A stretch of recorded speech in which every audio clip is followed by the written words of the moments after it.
ఇవాళ మీరు దీపం గురించి తెలుసుకోండి. ఏ ఇంట్లో హైందవ ధర్మములో, హిందూ సాంప్రదాయములో హిందువుగా జన్మించినటువంటి మనము ఒక్కరోజు దీపము లేకుండా ఉన్న ఇల్లు ఉండకూడదు. కొంతమందికి అనుమానాలు వస్తాయి. మా ఇంట్లో పెద్దవాళ్ళు చనిపోయారండి, అమ్మయ్య సంవత్సరం దాకా దీపం పెట్టకుండా హాయిగా సంవత్సరం దాకా, ఒకవేళ ఓ 15 రోజుల తర్వాత పెట్టిండ్రనుకో, అగో వాళ్ళ ఇంట్లో దీపం పెట్టిండ్రట అంటే అనుమానాలు తొందరగా వస్తాయి.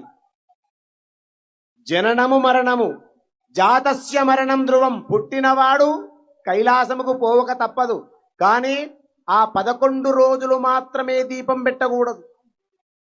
దేవుడి గుడికి వెళ్ళొద్దు, దేవాలయములో దర్శనం చేసుకోవద్దు అని మీరందరూ చాలా మంది ఏం చేస్తారంటే దేవుడి గుడిలోకి వెళ్ళరు, మీ ఇంట్లో దేవుడి గదిలో లోపలికి వెళ్ళరు.